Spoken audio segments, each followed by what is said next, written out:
क्या आपको भी कभी ऐसा लगता है कि आप ज़िंदगी में बहुत कुछ करना चाहते हैं लेकिन पता नहीं क्यों शुरुआत ही नहीं हो पाती? किताबें खरीदी, लक्ष्य बनाए, प्लान लिखे, मोटिवेशनल वीडियो देखे, लेकिन कुछ दिनों बाद सब फिर वहीं आके रुक जाता है और फिर हम खुद से कहते हैं शायद मैं बहुत आलसी हूँ।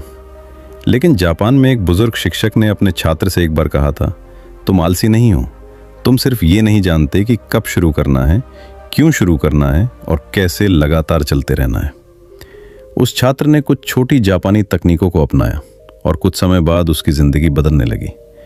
वो पहले की तरह टालमटोल नहीं करता था, उसका फोकस बढ़ गया था और सबसे बड़ी बात, उसे खुद पर भरोसा होने लगा था। दोस्तों, अगर आप भी हर रात बड़े सपने देखते हैं लेकिन सुबह उठकर वही पुरानी ज़िंदगी जीते हैं तो ये ऑडियो बुक आपके लिए है। क्योंकि आज हम जानेंगे कि जापानी लोग आलस को कैसे देखते हैं और वे ऐसी कौन सी तकनीकें अपनाते हैं जिनकी वजह से वे लगातार आगे बढ़ते रहते हैं। आज के समय में ये विषय पहले से कहीं ज़्यादा ज़रूरी हो गया है, क्योंकि आज हमारा सबसे बड़ा दुश्मन आलस नहीं है बल्कि डिस्ट्रैक्शन, ओवरथिंकिंग और प्रोक्रेस्टिनेशन है। मोबाइल हमारे समय को खा रहा है, सोच हमारी ऊर्जा को और टाल मटोल हमारे सपनों को। अगर आपने इस ऑडियो बुक को अंत तक सुना तो आप जानेंगे कि आखिर क्या करना है, क्यों करना है और कब करना है। आप सीखेंगे कि मोटिवेशन के बिना भी काम कैसे किया जाता है, छोटे कदम बड़े बदलाव कैसे लाते हैं और अपने दिमाग को अपने खिलाफ नहीं बल्कि अपने पक्ष में कैसे इस्तेमाल किया जाता है। हम जानेंगे कि जापानी लोग बड़े लक्ष्यों के बजाय छोटे सिस्टम पर क्यों भरोसा करते हैं, वे कैसे सिर्फ कुछ मिनटों की शुरुआत से आलस को हराते हैं और कैसे वे अपने जीवन में ऐसा उद्देश्य खोजते हैं जो उन्हें हर दिन उठने की ताकत देता है। एक छोटी सी शायरी याद रखिए, इरादे अगर सो जाएं तो सपने भी खो जाते हैं, बहाने अगर बढ़ जाएं तो रास्ते भी रुक जाते हैं, लेकिन जो हर दिन खुद को थोड़ा बदलता है वही इंसान एक दिन अपनी दुनिया बदलता है। तो अगर आप सच में जानना चाहते हैं कि जापानी लोग बिना ज़्यादा मोटिवेशन के लगातार काम कैसे करते हैं, अगर आप अपने आलस को हराना चाहते हैं और अगर आप अपनी ज़िंदगी को नई दिशा देना चाहते हैं तो इस ऑडियो बुक को अंत तक ज़रूर सुनिए। और दोस्तों, शुरुआत करने से पहले कमेंट में सिर्फ एक शब्द लिखिए, स्टार्ट, क्योंकि कई बार जिंदगी बदलने के लिए सिर्फ एक कदम नहीं बल्कि एक फैसला काफी होता है और हो सकता है कि वो फैसला आज यहीं से शुरू हो। नमस्कार दोस्तों, एक बार फिर से आप सभी का हमारे चैनल बिलीव इन बुक्स पर स्वागत है। दोस्तों, अभी के टाइम पर हमारा चैनल बहुत डाउन चल रहा है, फिर भी हम आपके लिए दिन रात मेहनत करते हैं। अगर आपको वीडियो अच्छी लगती है तो लाइक और सब्सक्राइब करके शेयर कर दिया करो, हमें अच्छा लगेगा। इस ऑडियो बुक में 6 चैप्टर हैं और चैप्टर 2 और 5 सबसे इंपॉर्टेंट है, इसलिए इनको मिस मत करना। चलिए चैप्टर 1 पर चलते हैं। Chapter 1, Why Japanese People Hate Laziness। सुबह अलार्म बजता है, आंखें धीरे धीरे खुलती हैं और तभी बिस्तर की चादर कान में कहती है, 2 मिनट और रुक जाओ।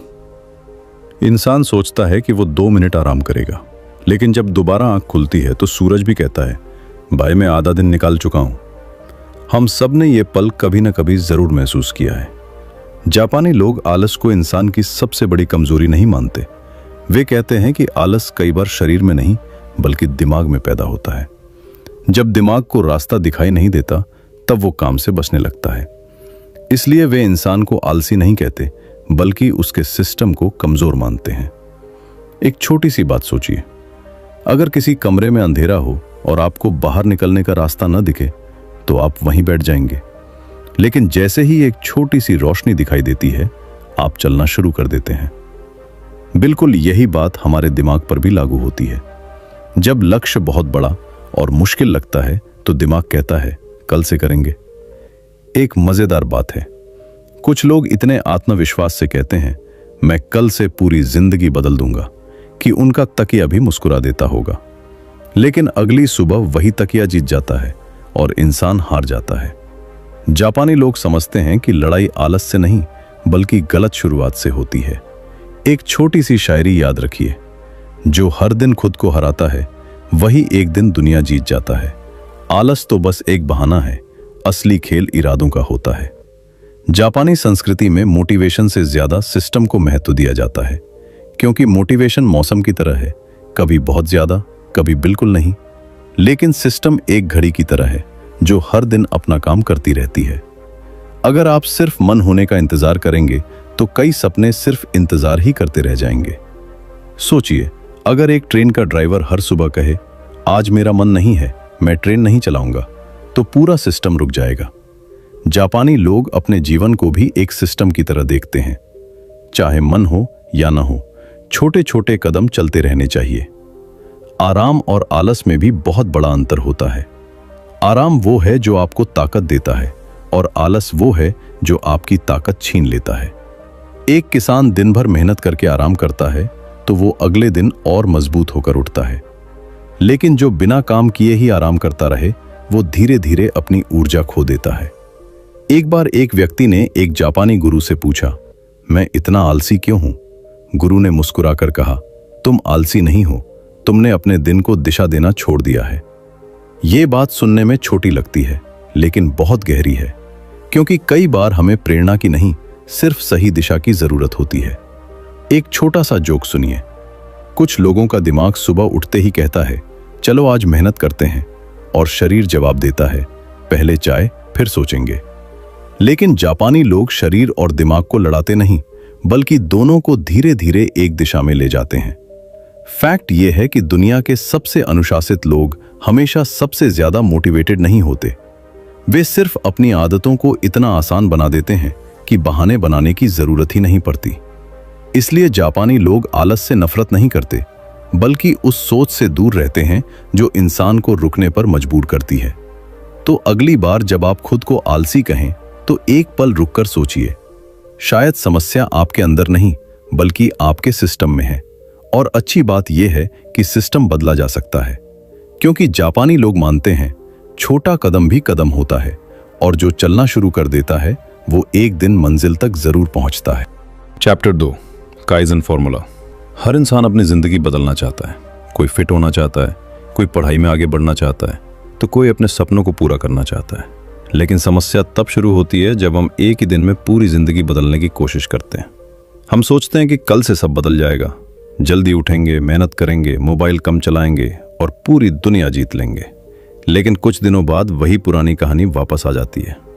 जापान में एक बहुत ही शक्तिशाली विचार है, काइजन। इसका मतलब है हर दिन थोड़ा बेहतर बनना।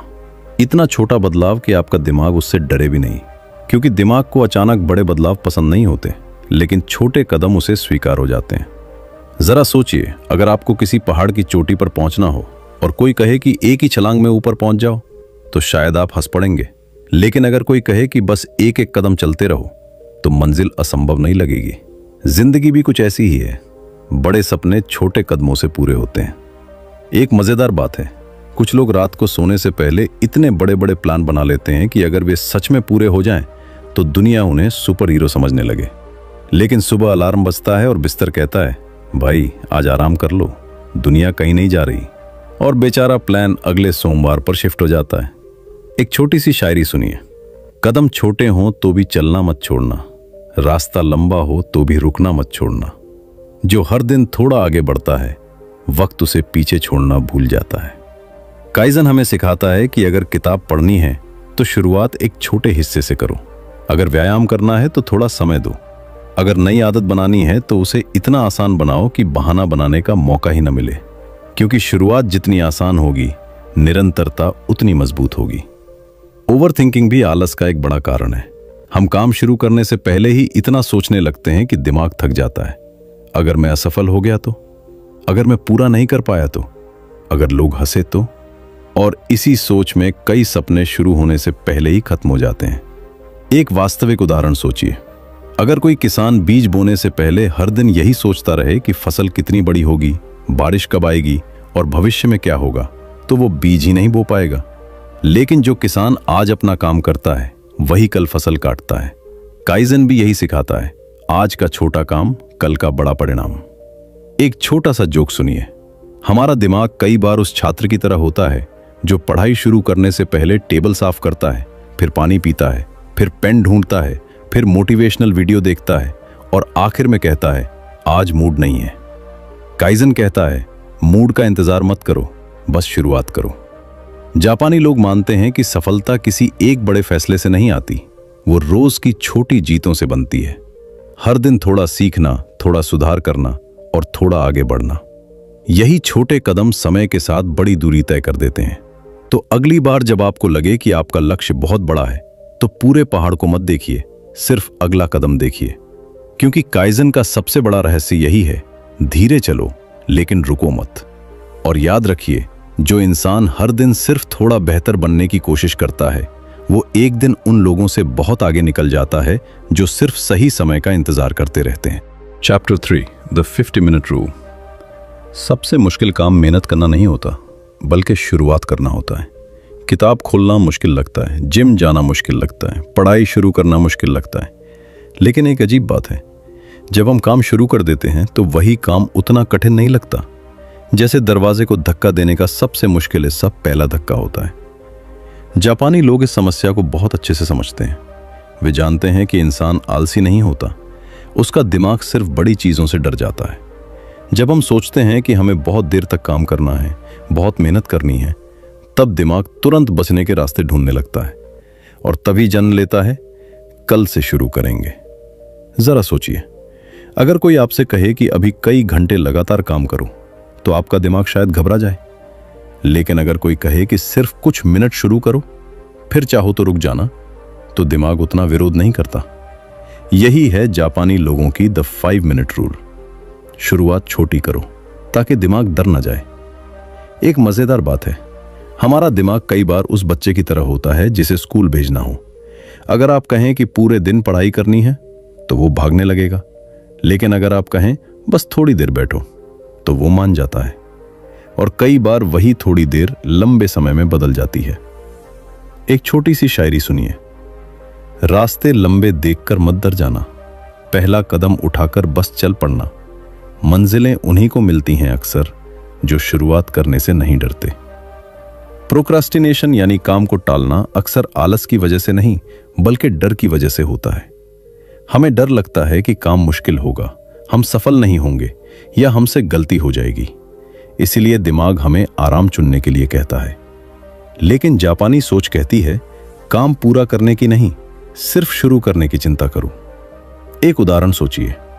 एक व्यक्ति रोज कहता था कि वो व्यायाम शुरू करेगा, लेकिन हर दिन उसे लगता था कि उसे बहुत देर तक मेहनत करनी पड़ेगी। फिर उसने फैसला किया कि वो सिर्फ कुछ मिनट शरीर को हिलाएगा। धीरे धीरे वही छोटी शुरुआत उसकी रोज की आदत बन गई, क्योंकि उसने अपने दिमाग को डरने का मौका ही नहीं दिया। एक छोटा सा जोक सुनिए। कुछ लोगों की टू डू लिस्ट इतनी लंबी होती है कि उसे देखकर दिमाग छुट्टी पर चला जाता है।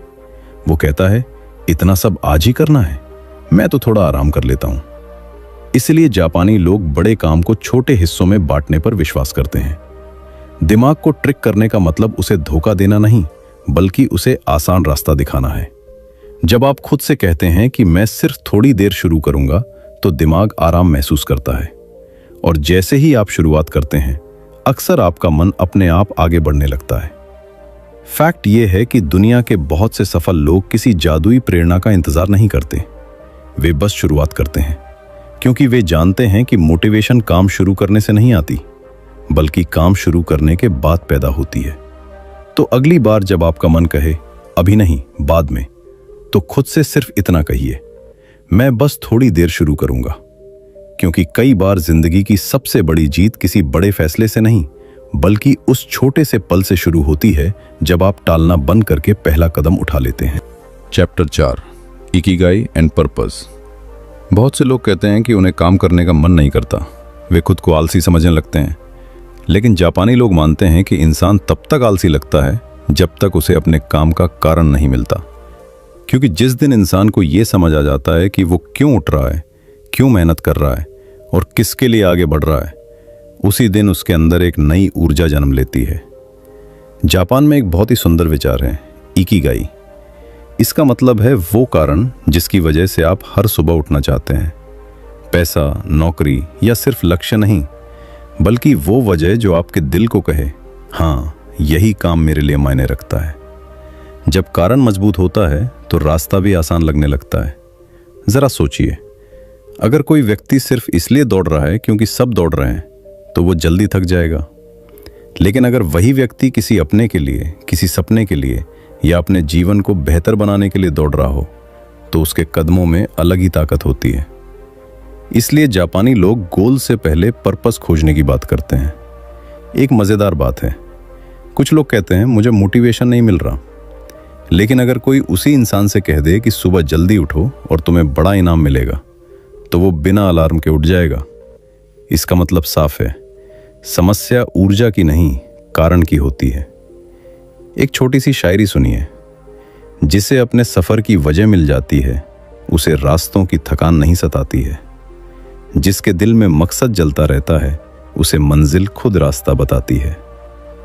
गोल और पर्पस में भी बहुत बड़ा अंतर होता है। गोल कहता है मुझे ये चीज़ चाहिए, लेकिन पर्पस कहता है मैं ये क्यों चाहता हूँ। एक छात्र का गोल अच्छे अंक लाना हो सकता है, लेकिन उसका पर्पस अपने परिवार का सपना पूरा करना हो सकता है, और अक्सर वही पर्पस उसे मुश्किल दिनों में भी आगे बढ़ाता है।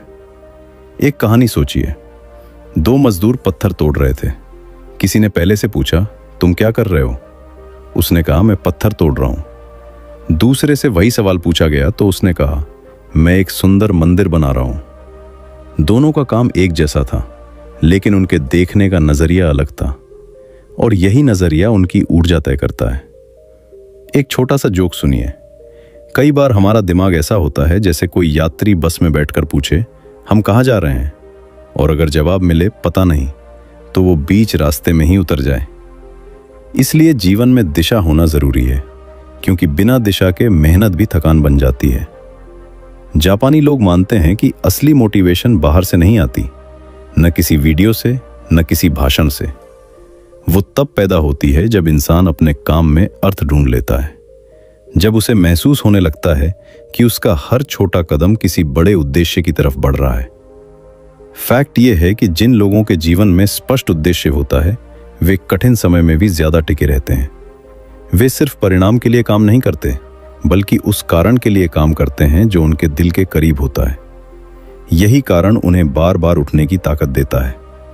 तो आज खुद से एक सवाल पूछिए, मैं जो कर रहा हूं उसके पीछे मेरा कारण क्या है? क्योंकि जिस दिन आपको अपना इकिगाई मिल जाएगा, उस दिन आलस धीरे धीरे खत्म होने लगेगा। और याद रखिए, जब इंसान को अपनी मंजिल का कारण मिल जाता है, तो उसके कदमों को आगे बढ़ने के लिए किसी धक्के की जरूरत नहीं पड़ती। Chapter 5, the anti laziness challenge. कई लोग नई आदतें बड़े उत्साह से शुरू करते हैं। पहले दिन जोश, दूसरे दिन मोटिवेशन, और कुछ दिनों बाद वही पुराना बहाना, आज नहीं कल से। यही कारण है कि जापानी लोग सिर्फ आदत बनाने पर नहीं, बल्कि उसे लंबे समय तक निभाने के सिस्टम पर विश्वास करते हैं। क्योंकि असली जीत शुरुआत करने में नहीं, बल्कि लगातार चलते रहने में होती है। जरा सोचिए, अगर कोई पौधा एक दिन पानी पाए और फिर कई दिनों तक सूखा रहे, तो क्या वो बढ़ पाएगा? बिल्कुल नहीं। इंसान की आदतें भी कुछ ऐसी ही होती हैं। उन्हें रोज थोड़ा समय, थोड़ा ध्यान और थोड़ी मेहनत चाहिए, तभी वे धीरे धीरे हमारी जिंदगी का हिस्सा बनती हैं। इसलिए जापानी लोग एक आसान सुबह की रूटीन बनाते हैं। उठना, थोड़ा पानी पीना, कुछ पल शांत बैठना, शरीर को थोड़ा एक्टिव करना, और दिन के सबसे जरूरी काम को तय करना। सुनने में ये बातें बहुत छोटी लगती हैं, लेकिन यही छोटी चीजें मिलकर बड़े बदलाव पैदा करती हैं। एक मजेदार बात है, कुछ लोग नई शुरुआत ऐसे करते हैं जैसे कल सुबह उठते ही उनकी जिंदगी किसी फिल्म की तरह बदल जाएगी। वे इतने सारे नियम बना लेते हैं कि उनका दिमाग ही कह देता है भाई मैं छुट्टी पर जा रहा हूं। इसलिए जापानी सोच कहती है कम करो, लेकिन रोज करो। एक छोटी सी शायरी याद रखिए, रोज का छोटा कदम कम नहीं होता, धीरे चलने वाला भी गुम नहीं होता। जो हर दिन खुद से वादा निभाता है, वही इंसान कभी कमजोर नहीं होता। डेली हैबिट ट्रैकर का मतलब सिर्फ टिक लगाना नहीं है। इसका मतलब है खुद को यह याद दिलाना कि आपने आज अपने लिए कुछ किया है, चाहे वो छोटा कदम ही क्यों ना हो। जब हम अपनी छोटी जीतों को देखना शुरू करते हैं, तो हमारा आत्मविश्वास धीरे धीरे बढ़ने लगता है। एक कहानी सोचिए, दो लोग एक ही जगह से सफर शुरू करते हैं। पहला व्यक्ति रोज थोड़ा आगे बढ़ता है, दूसरा कभी बहुत मेहनत करता है और कभी कई दिनों तक रुक जाता है। कुछ समय बाद पहला व्यक्ति मंजिल के काफी करीब पहुंच जाता है, क्योंकि निरंतरता हमेशा तेज शुरुआत से ज्यादा ताकतवर होती है। एक छोटा सा जोक सुनिए। हमारा आलस भी बड़ा समझदार होता है। वो कभी नहीं कहता हमेशा के लिए छोड़ दो, वो सिर्फ इतना कहता है आज छोड़ दो, कल से कर लेंगे। और यही कल कई बार महीनों में बदल जाता है। इसलिए जापानी लोग आज पर ध्यान देते हैं, कल पर नहीं। धीरे धीरे जब आप इस सिस्टम को अपनाते हैं तो बदलाव सिर्फ आपकी आदतों में नहीं बल्कि आपकी सोच में भी आने लगता है। आप खुद पर ज्यादा भरोसा करने लगते हैं, काम टालना कम हो जाता है, सुबह हल्की लगने लगती हैं और दिन पहले से ज्यादा व्यवस्थित महसूस होने लगता है। फैक्ट यह है कि आत्मविश्वास बड़ी सफलताओं से नहीं बल्कि खुद से किए गए छोटे वादे निभाने से पैदा होता है। जब आप लगातार अपने सिस्टम को फॉलो करते हैं तो आपका दिमाग मानने लगता है कि आप भरोसेमंद इंसान हैं और यही विश्वास जीवन की सबसे बड़ी ताकत बन जाता है। तो आज से किसी बड़े बदलाव का इंतजार मत कीजिए, बस अगले कुछ दिनों तक अपने लिए कुछ छोटे कदम उठाइए, क्योंकि जापानी लोग मानते हैं कि जिंदगी बदलने के लिए किसी जादुई दिन की जरूरत नहीं होती। जरूरत होती है एक ऐसे सिस्टम की जो आपको हर दिन थोड़ा बेहतर बनाता रहे। और याद रखिए, आलस एक दिन में नहीं जाता, लेकिन हर दिन की छोटी जीत उसे धीरे धीरे कमजोर जरूर कर देती है। Chapter 6, Zanshin mindset. कई बार हमारा शरीर थकता नहीं है लेकिन हमारा ध्यान थक जाता है। हम काम शुरू करते हैं लेकिन कुछ ही देर में मोबाइल की आवाज, एक नोटिफिकेशन, कोई मैसेज या कोई बेकार विचार हमारा ध्यान चुरा लेता है। धीरे धीरे हम इतने बिखर जाते हैं कि दिन खत्म होने पर लगता है कि हमने बहुत समय बिताया लेकिन किया कुछ भी नहीं। जापान में एक बहुत ही गहरी सोच है, ज़ानशिन। इसका मतलब है पूरी जागरूकता के साथ वर्तमान क्षण में रहना। जो काम कर रहे हो उसी में पूरी तरह मौजूद रहना। यह सिर्फ मार्शल आर्ट्स का सिद्धांत नहीं है बल्कि जीवन जीने का एक तरीका है। जरा सोचिए, अगर एक तीरंदाज का ध्यान एक पल के लिए भी भटक जाए तो तीर अपने लक्ष्य से चूक जाता है। ठीक उसी तरह हमारा ध्यान भी जब बार बार भटकता है तो हमारे सपने हमसे दूर होने लगते हैं।